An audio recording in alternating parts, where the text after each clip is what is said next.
വഖഫ് ബോർഡിൽ അമുസ്ലിങ്ങളെ ഉൾപ്പെടുത്താനുള്ള സംഘപരിവാർ അജണ്ട നടപ്പിലാക്കാൻ സംസ്ഥാന സർക്കാർ ഒത്തുകളിച്ചെന്ന് പ്രതിപക്ഷം. BJP സർക്കാരുകൾ മാത്രമാണ് അമുസ്ലിങ്ങൾ ഉൾപ്പെടുത്തിയത്. ആ വഴിക്കാണ് ഇപ്പോൾ സംസ്ഥാന സർക്കാരും നീങ്ങുന്നതെന്ന് പ്രതിപക്ഷ നേതാവ് പിണറായി വിജയൻ ആരോപിച്ചു. സർക്കാർ BJP നേതാവിനൊപ്പം നിന്നുവെന്നും BJP നേതാവിന്റെ ഹർജിയെ ലീഗ് കോടതിയിൽ പിന്തുണച്ചുവെന്നും വഖഫ് ബോർഡ് ചെയർമാൻ KS ഹംസ പറഞ്ഞു. പ്രതിപക്ഷം പറയുന്നത് കള്ളമാണെന്നായിരുന്നു ലീഗിന്റെ മറുപടി. അതിനിടെ സംസ്ഥാന വഖഫ് ബോർഡിന്റെ ചുമതല ജോയിന്റ് സെക്രട്ടറി മദീന ബീഗത്തിന് നൽകി. ഇന്ന് മുസ്ലിമെതിരെയാണ് വന്നതെങ്കിൽ നാളെ മറ്റ് മതവിഭാഗങ്ങളുടെ കാര്യത്തിലും സ്വീകരിക്കുമെന്ന് തന്നെയാണ് കാണേണ്ടത്. പൊതുവിൽ മതനിരപേക്ഷ സമീപനത്തിന് നിരക്കാത്തതും മതനിരപേക്ഷ വിരുദ്ധവുമായ നിലപാടാണ് ഇക്കാര്യത്തിൽ BJP സ്വീകരിച്ചിട്ടുള്ളത്. രണ്ട് മുസ്ലിങ്ങളെ വെച്ചോളാം എന്നൊന്നും ഞങ്ങൾ കോടതിയിൽ പറഞ്ഞിട്ടില്ല. കേരള ഗവൺമെന്റ് കോടതിയിൽ പറഞ്ഞിട്ടില്ല. വളരെ വ്യക്തമാണ്. ഞങ്ങൾ ഇതിന്റെ രൂപീകരണം നിയമാനുസൃതമല്ല എന്ന് പറഞ്ഞ കേസിലും മറ്റ് കേസുകളിലും ഞങ്ങളത് പരിശോധിക്കും എന്ന് കോടതിയോട് പറഞ്ഞു.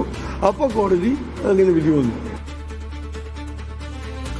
മുഹമ്മദ് അസ്ലം വിശദാംശങ്ങൾ നൽകും. അസ്ലം, കോടതി ഉത്തരവ് വലിയ തിരിച്ചടിയായിരുന്നു. അത് വലിയ ആയുധമാക്കി പ്രതിപക്ഷം സർക്കാരിനെതിരെ ആഞ്ഞടിക്കുന്നത് നമ്മൾ കണ്ടു. അപ്പോഴാണ് മദീന ബീഗത്തെ അധിക ചുമതല നൽകിക്കൊണ്ട് സർക്കാർ നോമിനിയായി വഖഫ് ബോർഡിൽ വെക്കുന്നത്. ഇനിയുള്ള വഖഫ് ബോർഡിന്റെ പ്രവർത്തനം എങ്ങനെയായിരിക്കും? ഇങ്ങനെ ഒരു പ്രതിനിധിയെ വെച്ചതിലൂടെ സർക്കാർ നൽകുന്ന സന്ദേശവും സർക്കാർ നീക്കവും എങ്ങനെ കാണാം?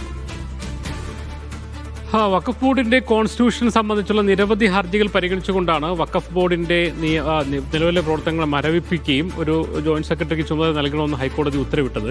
ഇതിൽ BJP നേതാവായ ഷോൺ ജോർജ് കൊടുത്ത ഹർജിയും പ്രധാനപ്പെട്ടാണ്. ഷോൺ ജോർജ് ചലഞ്ച് ചെയ്ത പ്രധാനപ്പെട്ട കാര്യം 2 മുസ്ലിം അംഗങ്ങളെ നിയമിക്കണമെന്ന പുതിയ കേന്ദ്ര വഖഫ് ബോർഡ് നിയമത്തിലെ ഭേദഗതി കേരളത്തിൽ നടപ്പാക്കിയിട്ടില്ല എന്നതുകൂടിയായിരുന്നു.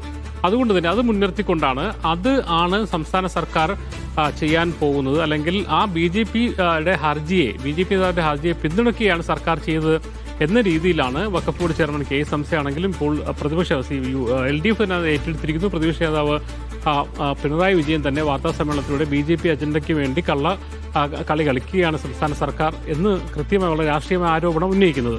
ഇതിന് ലീഗിന് പറയാനുള്ള, ലീഗ് മാത്രമാണ് ഇപ്പോൾ പ്രതികരണമായി വന്നിരിക്കുന്നത്. സർക്കാരിൻ്റെ ഔദ്യോഗിക പ്രതികരണം വന്നിട്ടില്ല.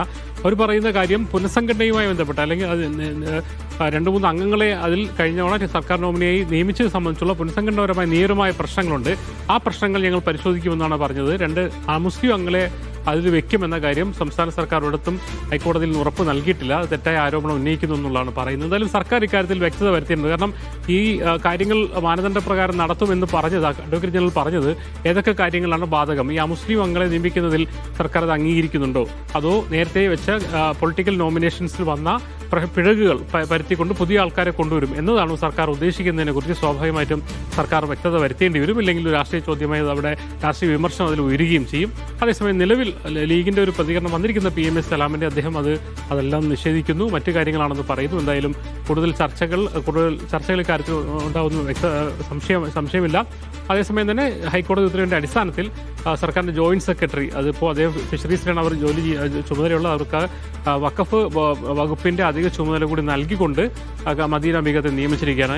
ഇവരായിരിക്കും സർക്കാരിന്റെ പ്രതിനിധികൾ. അവരുടെ നിയന്ത്രണത്തിൽ നിർദ്ദേശിച്ചതായിരിക്കും വഖഫ് ബോർഡ് പ്രവർത്തിക്കുക. പുനഃസംഘടന ഉൾപ്പെടെയുള്ള കാര്യങ്ങൾ പൂർത്തീകരിച്ച് ഹൈക്കോടതിയിലെ ഹർജികൾ പൂർത്തീകരിച്ച് അതിന്റെ തടസ്സങ്ങൾ ആ ഒരു ഫ്രീസിംഗ് മാറുന്ന മുടക്കായിരിക്കും വഖഫ് ബോർഡിന് പൂർണ്ണതലത്തിൽ പ്രവർത്തിക്കാൻ കഴിയുക. എന്തായാലും ഇപ്പോൾ സർക്കാർ നോമിനി എന്ന് പറയുന്നത് മദീന ബീഗമാണ്. അവിടെ നിയന്ത്രണത്തിലായിരിക്കും ഇനി ഈ ഒരു കാലയളവിൽ വഖഫ് ബോർഡ് പ്രവർത്തിക്കുക.